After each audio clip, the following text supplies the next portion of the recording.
그냥 do it. Don't stop the music 왜 멈춰 있어 춤추듯 돌아가.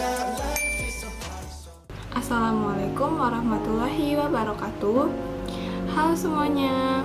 Di sini saya akan menjelaskan mengenai masalah-masalah dalam belajar dan metode-metode pembelajaran.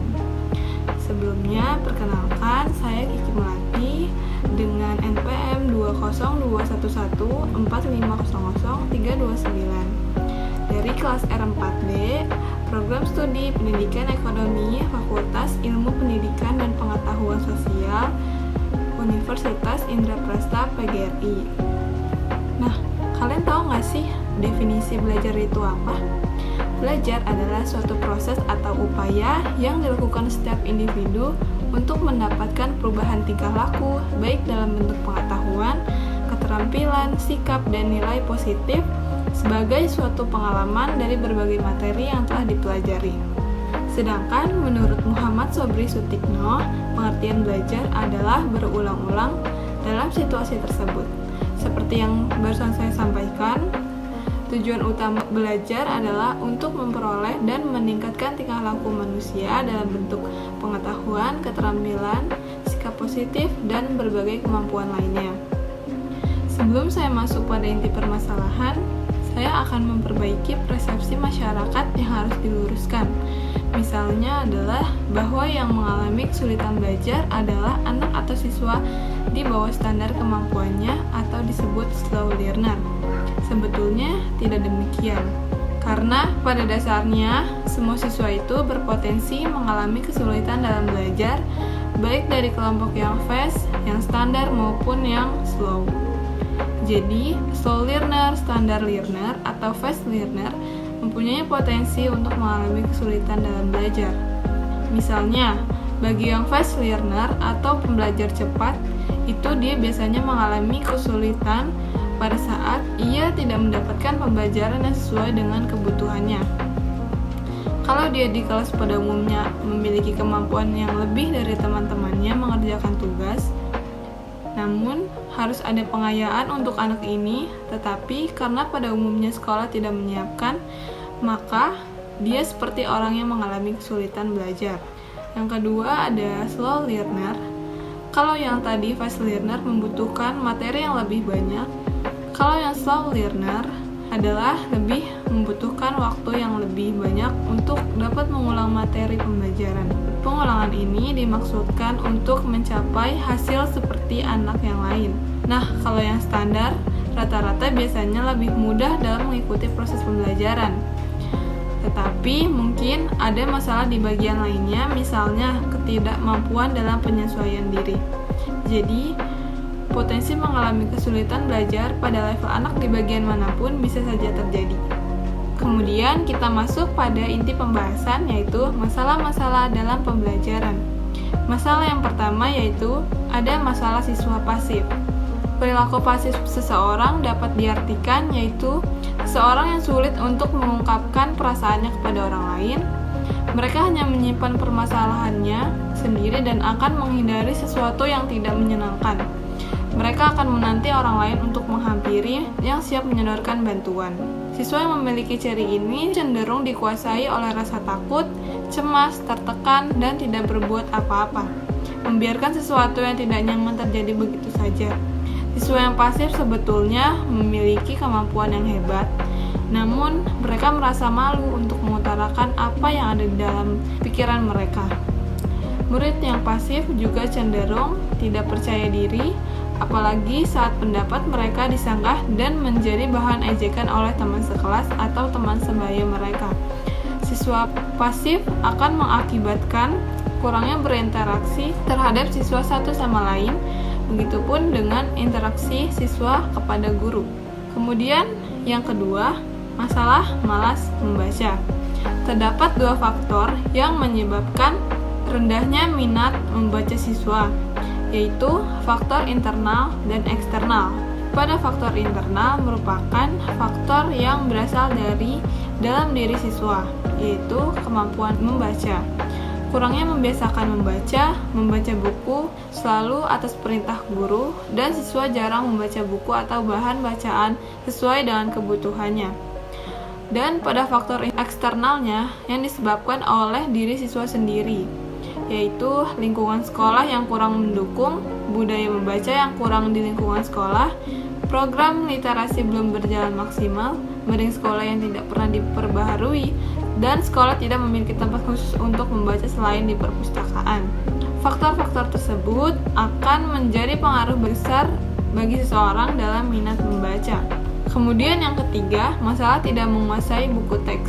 Pada masalah ini, banyak siswa yang sudah dapat membaca, namun terkadang masih kesulitan dalam memahami isi dari bacaan tersebut. Problem atau masalah yang dihadapi oleh siswa diantaranya, siswa belum bisa memahami teks bacaan, dikarenakan siswa kurang memperhatikan tanda baca saat mereka membaca. Selanjutnya, sulit menemukan ide pokok dalam bacaan. Yang keempat, mengulang isi bacaan dan terlalu cepat dalam membaca. Kemampuan tiap orang dalam memahami apa yang dibaca itu berbeda-beda. Hal ini tergantung pada pemendarahan kata yang dimiliki, minat, jangkauan mata, kecepatan interpretasi, latar belakang pengalaman sebelumnya, kemampuan intelektual, keakraban dengan ide yang dibaca, tujuan membaca, dan keluasan mengatur kecepatan. Kemudian ada masalah yang keempat, yaitu siswa malas mencatat. Salah satu hal yang seringkali malas dilakukan pelajar adalah mencatat materi pelajaran. Apalagi kalau hal itu dilakukan sambil mendengarkan penjelasan dari guru di sekolah. Bagi sebagian orang, hal itu justru membuat sulit fokus memahami materi dan membuat cepat bosan dalam belajar. Pada akhirnya, kebanyakan di antara mereka memilih melakukan fotokopi catatan teman, lalu besar kemungkinan catatan tersebut jarang dibaca lagi. Permasalahan pada siswa yang malas mencatat yaitu siswa kurang semangat dalam proses belajar. Kemudian, masalah yang kelima yaitu masalah siswa statis dan apatis. Statis sendiri memiliki makna yang sangat luas. Statis adalah keadaan diam atau tetap diam. Dalam artian, siswa statis adalah siswa yang cenderung diam dan tidak aktif. Sedangkan apatis merupakan kurangnya emosi, motivasi, atau antusiasme. Sikap apatis pada diri individu disebabkan oleh kurangnya komunikasi antara individu sehingga menyebabkan hubungan antar individu tidak berjalan dengan baik. Seseorang yang apatis dapat ditandai dengan hilangnya keinginan berpartisipasi aktif dalam menyikapi masalah yang dihadapi, serta kurangnya keinginan atau motivasi dalam berkomunikasi, dan adanya sikap tidak peduli dengan lingkungan di sekitarnya. Kemudian, masalah yang keenam adalah masalah siswa mendengar dan menyimak. Rendahnya keterampilan mendengar dan menyimak disebabkan oleh faktor dalam diri siswa, seperti sikap, psikologis, dan luar sekolah seperti lingkungan sosial. Rendahnya keterampilan menyimak menghambat kepada keterampilan yang lainnya. Motivasi dan peran guru sangatlah berpengaruh terhadap peningkatan menyimak. Faktor yang menjadi rendahnya menyimak adalah faktor dalam dan luar. Nah, kemudian saya akan membahas materi yang kedua, yaitu metode-metode pembelajaran. Metode-metode pembelajaran merupakan cara-cara dalam melakukan aktivitas antara pendidik dan peserta didik ketika berinteraksi dalam proses belajar. Pendidik perlu mengetahui dan mempelajari metode-metode pengajaran agar dapat menyampaikan materi dan dimengerti dengan baik oleh peserta didik. Sebelum seorang guru menggunakan suatu metode dalam proses pembelajaran, maka seorang guru harus mengetahui dahulu beberapa faktor yang harus dijadikan dasar pertimbangan dalam memilih sebuah metode pembelajaran, yaitu yang pertama, berpedoman pada tujuan. Kedua, perbedaan individual anak didik. Ketiga, kemampuan guru. Keempat, sifat bahan pelajaran. Yang keempat, mengetahui situasi kelas. Yang kelima, mengetahui kelebihan dan kelemahan metode tersebut dan adanya kelengkapan fasilitas. Nah, berikut terdapat beberapa metode-metode dalam proses pembelajaran. Yang pertama, ada metode ceramah. Metode ini diterapkan dengan cara menyampaikan informasi secara lisan kepada siswa. Metode ini juga merupakan metode yang paling praktis dan ekonomis, tidak membutuhkan banyak alat bantu. Namun, guru juga harus memperhatikan respon dari peserta didik saat menerapkan metode ceramah ini. Peserta didik diusahakan tidak mengalami kejenuhan agar materi yang disampaikan para guru bisa diterima dengan mudah dan dapat dipahami.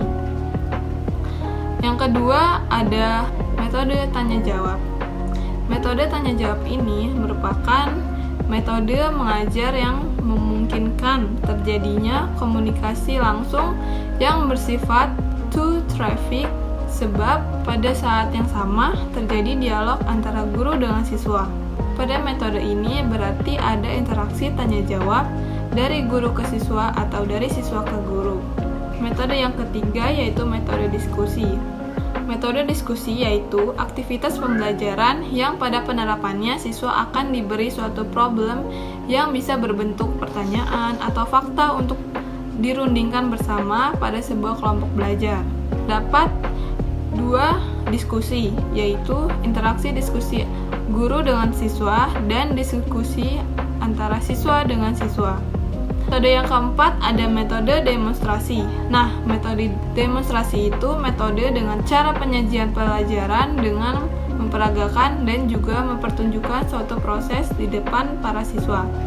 Metode demonstrasi ini banyak digunakan dalam rangka mendapatkan gambaran yang lebih jelas tentang hal-hal yang berhubungan dengan proses pengaturan dan pembuatan sesuatu, proses bekerjanya sesuatu, atau proses menggunakan sesuatu.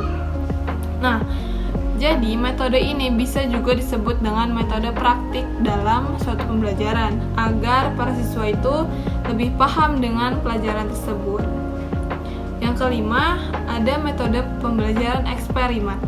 Pada metode eksperimen ini, di mana guru harus mengajak siswa untuk melakukan suatu percobaan tentang suatu hal, mengamati prosesnya, serta menuliskan hasil percobaannya. Selain itu, metode eksperimen ini mengajak siswa secara aktif untuk mengalami dan membuktikan suatu hal yang telah dipelajari. Metode yang keenam, yaitu metode pembelajaran resitasi. Metode pembelajaran resitasi yaitu di mana guru mengharuskan siswa memiliki pemahaman yang mendalam mengenai materi pembelajaran yang telah disampaikan dan juga mereka pelajari. Dan siswa juga dilatih dapat belajar sendiri dan mandiri dalam mengerjakan tugas. Metode yang ketujuh yaitu metode pembelajaran karya wisata.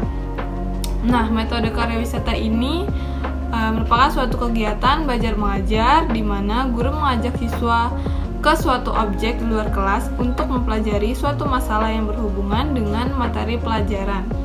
Pada metode ini memiliki prinsip pengajaran modern dengan memanfaatkan lingkungan.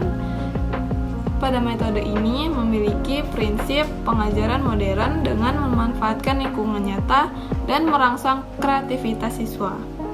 Baik, mungkin segitu saja yang dapat saya jelaskan mengenai masalah-masalah dalam belajar dan metode-metode pembelajaran yang sudah saya jelaskan. Kurang lebihnya mohon maaf. Wassalamualaikum warahmatullahi wabarakatuh.